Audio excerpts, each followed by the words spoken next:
नमस्कार। संस्कृति यात्रा में एक बार फिर आप सभी का स्वागत है। मैं हूं प्रीति सिंह। ये यात्रा है भारतीय संस्कृति की, जिसमें कला एक महत्वपूर्ण आयाम है। भारत में कलाओं की बहुत समृद्ध परंपरा रही है। संगीत और नृत्य जैसी कलाएं सदियों से हमारी परंपरा का अटूट हिस्सा हैं। भारतीय शास्त्रीय संगीत और नृत्य की समृद्ध विरासत के संरक्षण और संवर्धन में घरानों की भूमिका बहुत खास रही है। किसी विशिष्ट शैली के गायन, वादन और नृत्य को गुरुओं के मार्गदर्शन में उनके पास रहकर सीखने वाले शिष्य को ही गुरु के घराने का नाम मिलता है। गुरु के वंशजों के अलावा गुरुओं की सहमति से परिवार के बाहर के गंडाबंद शिष्य गुरु शिष्य परंपरा में सीखकर गुरु घराने की विरासत को आगे बढ़ाते हैं। आइए हम भी आगे बढ़ते हैं सांस्कृतिक झलकियों के साथ संस्कृति यात्रा के पहले पड़ाव साप्ताहिकी में। आईजीएनसी में देवेंद्र स्वरूप स्मारक व्याख्यान का आयोजन किया गया, जिसका विषय था इतिहास के संदर्भ में भारतीयता। इस विषय पर राज्यसभा सांसद डॉक्टर सुधांशु त्रिवेदी ने भारतीय इतिहास में भारतीयता के महत्व पर अपने विचार साझा किए। इतिहास की भारत की व्याख्या और पश्चिम की व्याख्या में एक फंडामेंटल डिफरेंस। पश्चिम कहता है कि history is that branch of knowledge which can tell you about any event happen in the past, exactly what has happened and exact time at which it has happened। कार्यक्रम की अध्यक्षता कर रहे आईजीएनसी के अध्यक्ष राम बहादुर राय ने देवेंद्र स्वरूप जी द्वारा लिखी गई डायरी के प्रमुख बिंदुओं को साझा किया। उन्होंने एक शास्त्र से इतिहास की परिभाषा लिखी है। इतिहास शब्द की भारतीय व्याख्या क्या है, अपनी डायरी में वो लिखते हैं और लिखते हैं। पहले संस्कृत का वो श्लोक है और उसका अनुवाद लिखा है, यह निश्चय से इस प्रकार हुआ था। यानी इतिहास वह है जिसके बारे में हम निश्चय से कह सकें। इस अवसर पर केंद्र के कलानिधि के विभागाध्यक्ष प्रोफेसर रमेश चंद्र गौड़ ने व्याख्यान की पृष्ठभूमि से अवगत कराया। इंदिरा गांधी राष्ट्रीय कला केंद्र ने एक महत्वपूर्ण कदम उठाते हुए आंध्र प्रदेश के तिरुपति में अपना 10वां क्षेत्रीय केंद्र स्थापित किया। तिरुपति के राष्ट्रीय संस्कृत विश्वविद्यालय के परिसर में स्थित इस क्षेत्रीय केंद्र का उद्देश्य दक्षिण भारत की समृद्ध सांस्कृतिक धरोहर को संरक्षित करना है। तिरुपति के इस नए केंद्र की शुरुआत के अवसर पर आयोजित उद्घाटन समारोह में Padma Vibhushan doctor Padma Subrahmanyam, professor GSR Krishnamurthy और आईजीएनसी के सदस्य सचिव डॉक्टर सच्चिदानंद जोशी समेत कई प्रमुख हस्तियों की गरिमामय उपस्थिति रही।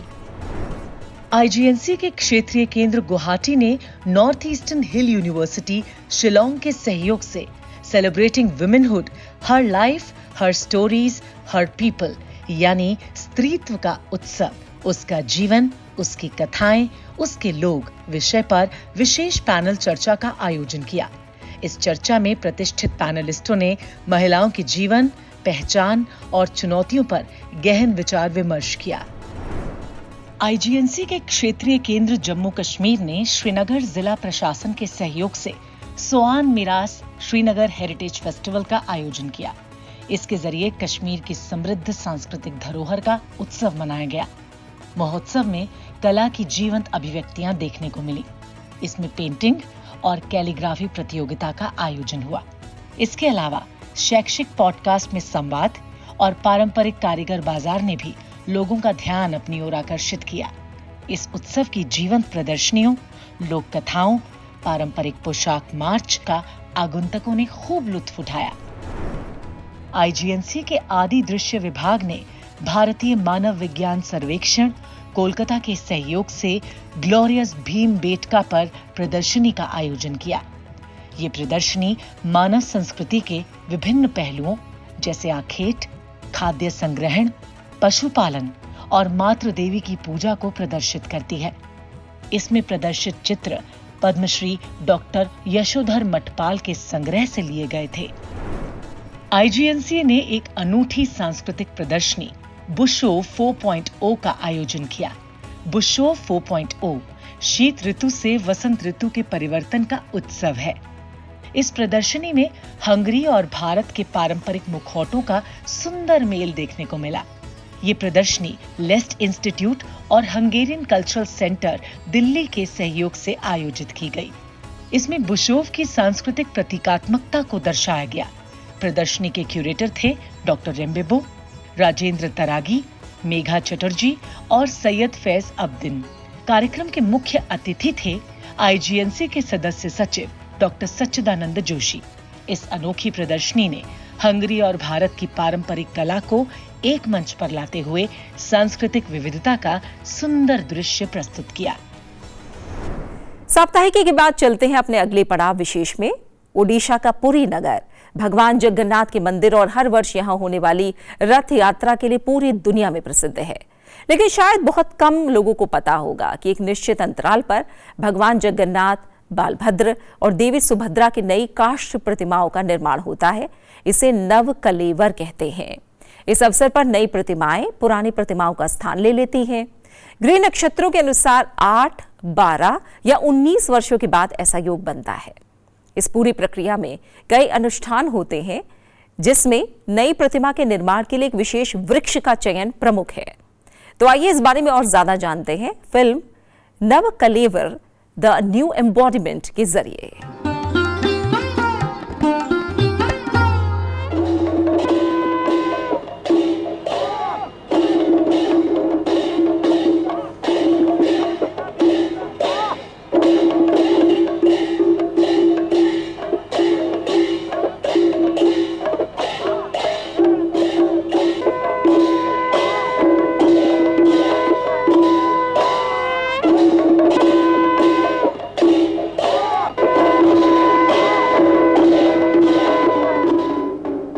The first step to set in motion the process of new embodiment of the deities begins with Gajapati Dibya Singh Deb, the king of Puri, performing the Mahavakya Sankalp.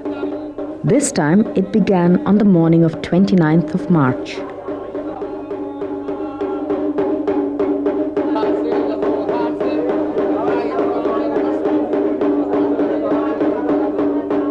The ritual performed in the palace designates one of the palace priests as Acharya and empowers him to conduct all necessary rituals during the Vanjag Yatra, the journey into the forest for the holy trees.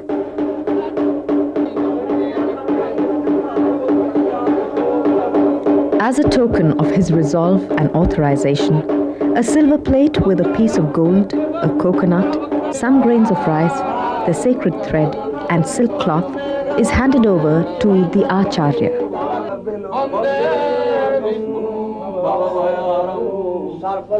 A second plate with similar items on it is also given to the priests to hand over to the leader of the journeymen known as Vishwabasu. During the afternoon of the same day, a festive mood of devotion prevails outside the main entrance of the temple, Singhdwar, the Lion's Gate. Inside the temple, concealed from view, a group of servitors of the deities, known as Daitas, receive garlands from the deities Sudarshan, Balbhadra, Subhadra and Jagannath as a token of the divinity's resolve to bless the journeymen in their unique search for the sacred trees. These garlands of divine command, known as Agyamala, 4 in all, are handed over to the leading Daitas. Still concealed from view, red silk scarves are tied on their heads. The staff of Sudarshan, the spinning wheel in Vishnu's finger, clad in red silk, always leads the journey of the Daitas. From the temple, they proceed to the king's palace. Here they receive the silver plate from the palace priest and retire for the night to a mutt nearby called Jagannath Ballabh. From this mutt in Puri, the Daitas, along with a handful of Brahmins, journey north to Kakatpur. The 2 days journey of 60 kilometers ends when they reach Deoli Mutt on the banks of the Prachi river. The Daitas camp here in Deoli for a few days until the first of the sacred trees is found. The staff of Sudarshan, the wheel of Vishnu. The 4 garlands of divine command, Agyamalas, arrive in Deoli in the temple cart. The Daitas carry them for safekeeping into the Deoli shrine. Only 2 kilometers from Deoli Mutt is the temple of goddess Mangala in Kakatpur. The search for the holy tree or daru can only begin after the goddess is ritually appeased and blesses the effort.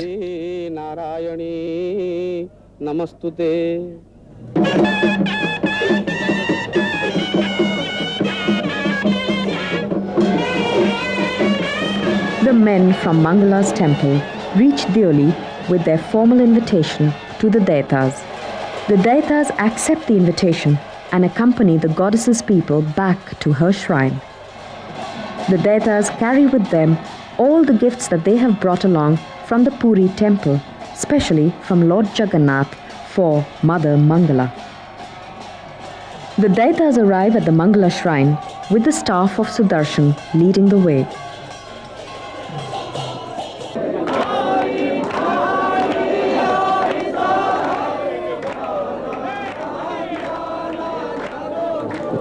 While the Marjana, or ritual bath of the goddess, is carried out by the Daitas behind closed doors, the Brahmins do Chandi Path. They chant the Durga Saptashati Chandi mantra.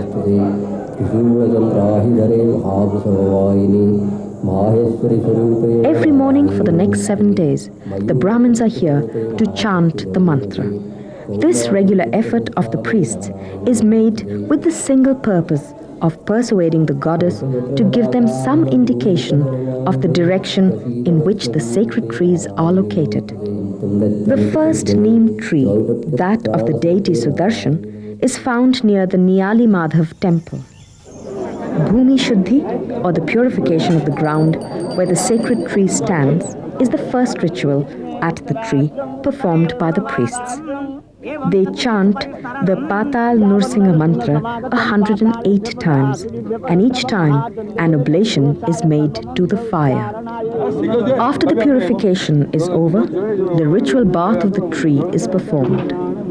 The Daitas pour 108 pitchers of water.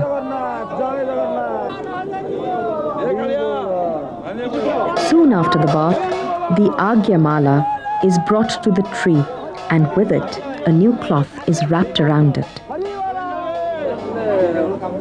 Before the elaborate fire worship, or yagya, can begin, the secret ritual of sowing of seeds, or Ankurarpana, is carried out. The forces of the cosmic trinity, Brahma, Vishnu, Maheshwar, are invited by the priests to incarnate as the shoot or the Ankur and be present in this form at the yagya. The yagya, the grand presentation of fire worship in the forest, requires 1,000 oblations to fire with the chanting of Nursingha mantra and an additional 250 oblations with Patal Nursingha mantra.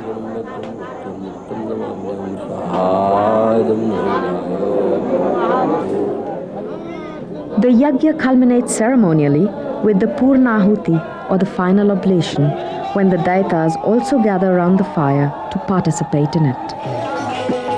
Then the sacred fire is doused. The festive mood of the common people carries on through song and dance, all in praise of Krishna. Soon after the yagya is over, the sacred tree is cordoned off from view by a thick cloth, and within this enclosure, a symbolic sacrifice is made. Soon after the sacrifice, and still hidden from view, the tree is successively touched by gold, silver, and iron axes. The cloth around the tree is then removed, and axing begins in full view. The delicate fragrance that the freshly cut tree gives out is like sandal, mixed with a tinge of rose. It pervades the entire atmosphere. Beginning any time in the afternoon, the axing goes on into the night. Some 6 to 7 hours of axing goes on before the sacred neem tree falls to the ground. The last daru, that of Jagannath, enters the temple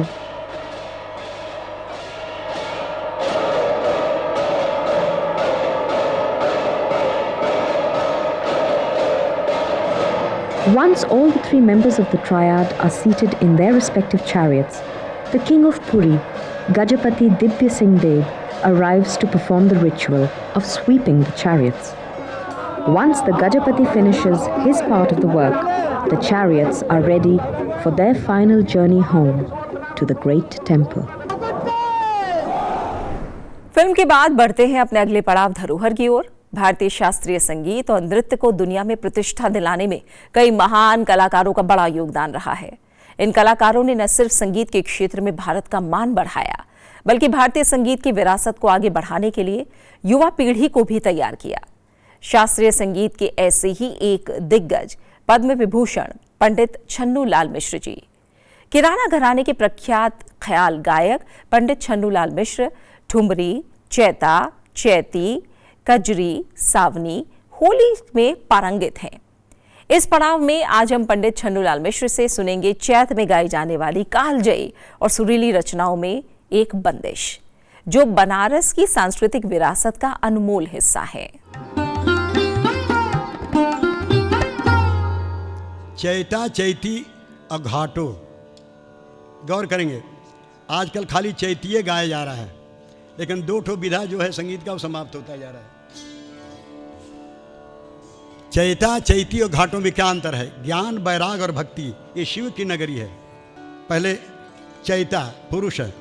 अरे अवध में बाजला बधैया हो रामा, अवध। देहातों में जब राम जन्म होता है तब इसको गाते हैं, आज भी इसकी प्रथा है। अरे अवध में बाजला बधैया हो रामा, अवध नगरिया, अवध में बाजला बधैया हो रामा, अवध नगरिया रे, अवध में बाजला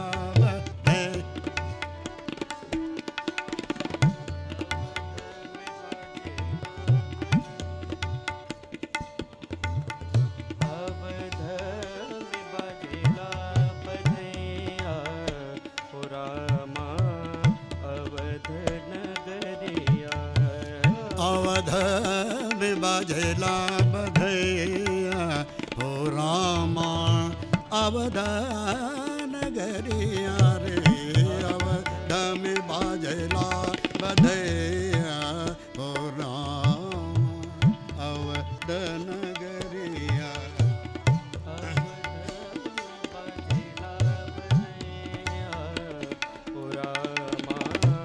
राम लक्ष्मण भरत शत्रुघ्न, राम लक्ष्मण भरत शत्रुघ्न, जन्म लिए चारों भैया हो रामा, जन्म लिए चारों भैया हो रामा, अवध नगरी, अवध बाजला बधैया हो रामा, अवध नगरिया, अवध में बाजला बधैया, बाजला बधैया, बाजला बधैया। ये हुआ पुरुष। अब स्त्री, गाने से ही लगेगा कि हाँ स्त्री किस तरह कोमल होती हैं और कैसे कहती हैं। होत भोर तोर खोतवा उजड़बो, खोतवा खोतवा उजड़बो। फिर विचार किया कि पेड़ रहेगा तो फिर घोंसला लगा लेगी। होत भोर तोर खोतवा उजड़बो, और कटैबो वन बगिया हो रामा रे, और कटैबो वन बगिया। हाँ,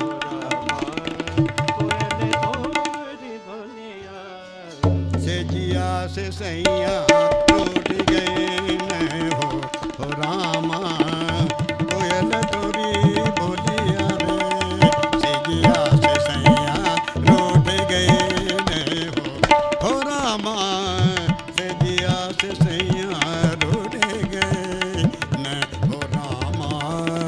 कोयल तोरी बोलिया रे से जिया से सैया रोटी गई मैं रामा से जिया से सैया रोटी गई मैं रामा कोयल तोरी बोलिया रे से जिया से सैया रोटी गई मैं सैया रोटी गई मैं सैया रोटी गई मैं। पंडित छन्नूलाल मिश्र जी की इस अद्भुत गायकी की सुगंध को मन में बसाए हम चलते हैं कार्यक्रम के अगले पड़ाव माटी सुगंध की ओर। भारत की ग्रामीण धरोहर के संरक्षण के लिए संस्कृति मंत्रालय एक अहम परियोजना चला रहा है, मेरा गांव मेरी धरोहर। इसी प्रयास की एक झलक दिखाने आज आपको हम लेकर चल रहे हैं कर्नाटक के दावणगेरे जिले के गांव होन्नाली में। तुंगभद्रा नदी के किनारे बसा ये गांव अपनी पौराणिक कथाओं के लिए जाना जाता है। इस गांव में श्री चेन्ना मल्लिकार्जुन मंदिर भी है। ये मंदिर प्रसिद्ध कन्नड़ कवियत्री अक्क महादेवी की कविताओं से गूंजता है। तो संस्कृति यात्रा के अंतिम पड़ाव माटी सुगंध में चलते हैं होन्नाली गांव की ओर।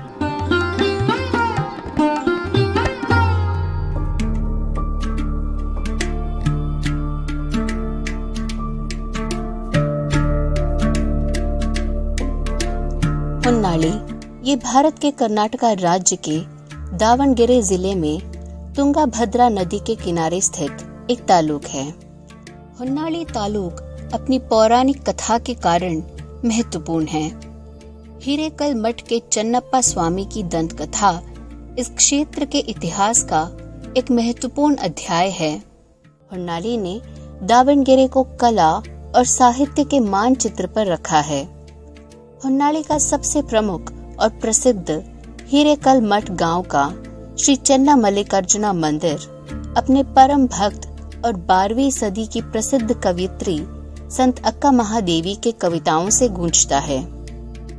इनके वचना काव्यों ने कन्नड़ा भक्ति साहित्य में महत्वपूर्ण योगदान दिया है। होन्नाली में 171 गांव हैं, जिनमें से कुछ विशेष गांव अपने मंदिरों के लिए प्रसिद्ध हैं। बेळगुत्ते गांव में स्थित दुर्गांबिका मंदिर इस गांव की विरासत का प्रमाण है। यहाँ का वार्षिक उत्सव देखने भक्त दूर दराज से आते हैं। इस तालुक में पारंपरिक तौर पर महिलाएं साड़ी और सोने के आभूषण पहनती हैं, जैसे माविनकाई अडिगई, जो एक पारंपरिक शैली का हार है जिसमें कीमती पत्थरों के साथ आम के आकार बनाए जाते हैं, जबकि पुरुष पंचे और कमीज पहनते हैं। कुरुवा गांव का गड्डे रामेश्वरा मंदिर एक महत्वपूर्ण तीर्थ स्थल है। माना जाता है कि इस पवित्र स्थल में अपने वनवास के दौरान भगवान राम पधारे थे।